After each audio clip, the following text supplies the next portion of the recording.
Doctor साहब, क्या सच में 6 महीने के बाद बच्चे को गाय का दूध दे सकते हैं? है कि cow milk should not be given below 1 year of age. But wait, अब मैं जो आपको बताने जा रहा हूं वो आपकी सच में आंखें खोल देगा, और वही इस पूरे कंफ्यूजन का मेन रूट कॉज है। हरे कृष्णा। तो एक बार मेरी ओपीडी में एक मदर अपने 6 महीने के बच्चों को फ्लू शॉट लगाने आई थी, और उसकी सासू माँ मदर इन लॉ भी उसके साथ में थी। फ्लू शॉट लगाया, उसके बाद में तो मदर इन लॉ ने बोला कि डॉक्टर साहब, आप बच्चे को गाय का दूध कब चालू कर सकते हैं? तो उसकी मदर ने बोला कि मम्मी, 1 साल के पहले बच्चों को गाय का दूध नहीं देते हैं, ये मैंने मेरे फ्रेंड से पूछा है और इंटरनेट पे पढ़ा भी है। तो उसकी मदर इन लॉ ने बोला, तू चुप रख, तुझे पता नहीं है, मैंने 4 बच्चे पाले हैं। हमारे यहाँ ट्रेडिशन है कि हम 6 महीने होने के बाद गाय का दूध और खीर चालू करते हैं। अरे, कृष्ण भगवान भी तो गाय का दूध और मक्खन खा के ही बड़े हुए हैं, क्या दिक्कत है?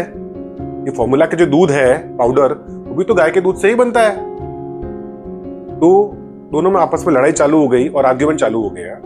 तो बच्चे की मदर ने मुझे चुपके से पूछा, डॉक्टर साहब, क्या सच में 6 महीने के बाद बच्चे को गाय का दूध दे सकते हैं? ये सबसे बड़ा कंफ्यूजन आज कॉमन है, और आज भी ओल्ड जनरेशन की जो दादियां, नानियां, मामियां और नए जनरेशन की जो मदर्स हैं आपस में बहस करती है, परिवारों में लड़ाइयां भी होती है। और आज हम इसी मिथ के ऊपर बात करेंगे कि क्या 6 महीने के बाद बच्चे को गाय का दूध सच में दे सकते हैं। आप इस वीडियो को अंत तक देखते रहिए, क्योंकि हम इसमें बहुत सारी चीज खुलासे करने वाले हैं, और भी कंफ्यूजन, जैसे कि A1 मिल्क, A2 मिल्क, गाय का दूध या भैंस का दूध, पैकेट का दूध या तबेले का दूध, फुल क्रीम मिल्क या फिर लेस क्रीम मिल्क, बच्चों को क्या देना चाहिए, इसके बारे में हम डिटेल में डिस्कशन करेंगे। WHO अपनी रिकमेंडेशन में बोलता है कि for infant 6 to 11 month of age who are fed milk other than breast milk, either formula milk और animal milk can be fed. IAP also says that milk and milk products are important in the growth of infants. हमारा tradition भी यही कहता आ रहा है कि गाय का दूध बच्चों के लिए बहुत ही पौष्टिक आहार है। Western books including a Nelson text book of paediatrics और इंटरनेट वेबसाइट्स और इंटरनेट मॉम्स, दे ऑल से whole cow's milk is not recommended after 6 months and below 1 year of age in infants. तो ऐसा क्यों कहते हैं वो लोग? ऐसा क्या प्रॉब्लम है काउ मिल्क के अंदर? तो आज हम समझेंगे कि काउ मिल्क के अंदर और फॉर्मूला मिल्क के अंदर क्या डिफरेंस है। तो काउ मिल्क में आयरन की बहुत कमी होती है, जिससे बच्चों में आयरन डेफिशिएंसी एनीमिया होता है। काउ मिल्क के जो प्रोटीन्स है वो हैवी टू डाइजेस्ट होते हैं, और उसमें कुछ प्रोटीन्स है cow milk protein allergy CMPA होता है, जिससे गट इरिटेशन, इन्फ्लामेशन और गट ब्लीडिंग के चांसेस रहते हैं। कई बच्चों को लैक्टोज इंटॉलरेंस रहता है, जिससे बच्चों में ब्लोटिंग, गैस, इंडाइजेशन, डायरिया के चांसेस रहते हैं। और एक स्पेशल प्रोटीन होता है जिसको बोलते हैं बीटा कैसोमॉर्फिन 7 BCM7, जिससे क्रॉनिक इन्फ्लामेशन और आगे जाके colon cancer, diabetes, heart disease और एलर्जी के चांसेस रहते हैं, क्योंकि हाईली एलर्जेनिक होता है। इसके अलावा गाय के प्रोटीन के अंदर मिनरल का amount, sodium, potassium, phosphorus, calcium भी ज्यादा रहता है, जो बच्चे की इमेच्योर किडनी के ऊपर लोड कर सकता है। और कुछ ऐसे फैटी एसिड्स जो कि बच्चों की ब्रेन और इम्यून डेवलपमेंट के लिए जरूरी है, वो भी गाय के दूध में काम होते हैं।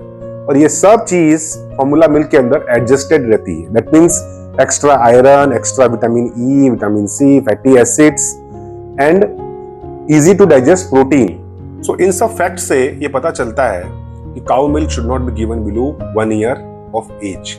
बट वेट, अब मैं जो आपको बताने जा रहा हूं वो आपकी सच में आंखें खोल देगा, और वही इस पूरे कंफ्यूजन का main root cause, that is A1 and A2 milk. Do you know, A1 milk ऐसा दूध है जो Jersey, Holstein and foreign breed की गायों से निकलता है, और A2 मिल्क जो कि देसी, जैसे गीर, शाहीवाल, खारकोपर, इन गायों से निकलता है। नाउ सबसे इंपॉर्टेंट चीज कि BCM7 प्रोटीन A1 काउस के मिल्क में होता है, जो कि गट को इरिटेट करता है और सारे जो साइड इफेक्ट्स है, cow milk protein allergy, lactose intolerance और long term side effect something like cancer and allergies को करता है। ये प्रोटीन A2 काउ के दूध के अंदर एब्सेंट होता है। A2 गाय का दूध, जो कि देसी गाय का दूध होता है, वो ब्रेस्ट मिल्क से काफी सिमिलर होता है, बच्चे के लिए इजी टू डाइजेस्ट होता है, लेसर एलर्जेनिक और होता है। तो A2 milk is much better for our babies compared to A1 milk. And now we understand कि जब ये western media, western books, internet जब बोलती है कि cow milk should not be given to the babies, they talk about A1 milk and not A2 milk. इसलिए cow milk protein allergy America, Europe and western countries के अंदर एक बहुत बड़ा कंसर्न है और वो इंडिया से कई ज्यादा वहां पे कॉमन होता है। बट एक चीज कॉमन है कि A1 A2 दोनों मिल्क के अंदर आयरन की तो कमी होती ही है। तो इस पूरे सिनेरियो में what should we do, what should the mother do? तो now I will give you the practical thing. यदि आपका बच्चा कंप्लीटली ब्रेस्ट फीडिंग के ऊपर है और ब्रेस्ट फीडिंग कंटिन्यू कर रहे हो 6 मंथ के बाद, तो आप खाना बनाते वक्त उसको आप गाय के दूध में बना सकते हैं। उसमें मिल्क की अमाउंट बहुत ही कम होती है, जिससे बच्चों को कोई नुकसान भी नहीं होता है और बच्चों को बाकी जो न्यूट्रिएंट्स है वो खाने से मिल जाते हैं और ब्रेस्ट मिल्क से मिल जाते हैं। बट यदि आपका बच्चा 6 महीने के बाद ब्रेस्ट फीडिंग स्टॉप किया है और उसको ऊपर से दूध देने की जरूरत है, तो उसे 6 से 12 महीने तक फॉर्मूला मिल्क ही देना चाहिए। एंड बाकी सब जो खाने में काउ मिल्क आप मिला सकते हैं। तो इसलिए आपके बच्चों को हमेशा देसी गाय का फ्रेश दूध या A2 मिल्क प्रिफर करना चाहिए, जो उनकी सेहत के लिए बहुत ही फायदेमंद होता है। यदि आपका बच्चा मेनली ब्रेस्ट फीडिंग के ऊपर है और उसको 1 या 2 बार काउ मिल्क देने की जरूरत पड़ती है, तो भी आप उसको A2 मिल्क दे सकते हैं। और आयरन डेफिशिएंसी को पूरा करने के लिए iron rich cereals something like ragi, dates, jaggery वो यूज कर सकते हैं, या फिर अपने बच्चे की खिचड़ी को एक लोहे की कढ़ाई में पका सकते हैं, जिससे वो थोड़ी सी काली हो जाती है और उसमें आयरन कंटेंट आ जाता है। जैसे ही आपका बच्चा 1 साल का हो जाता है, उसे आप होल काउ मिल्क दे सकते हैं और आपको वो स्टेज 3, स्टेज 4 जो पाउडर मिल्क फॉर्मूला है उनको देने की बिल्कुल जरूरत नहीं है। और आप उस समय बच्चे को फुल क्रीम मिल्क दे सकते हैं, जो आप बिफोर 1 ईयर नहीं दे सकते हैं, क्योंकि बच्चों को हैवी रहता है। 1 साल के बाद में भी बच्चे को मैक्सिमम मिल्क अमाउंट 500 ml देना चाहिए।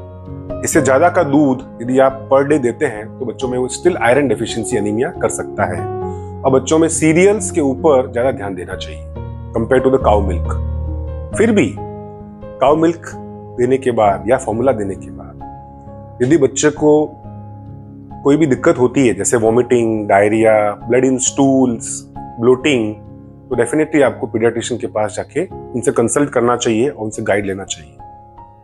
और हाँ, कृष्ण भगवान ने हमेशा देसी गाय का दूध पिया है और उनकी गाय आज की तरह कचरा खा के दूध नहीं बनाती थी और वो माल नरिश भी नहीं थी, इसलिए उनको पूरा पौष्टिक आहार गाय से मिलता था।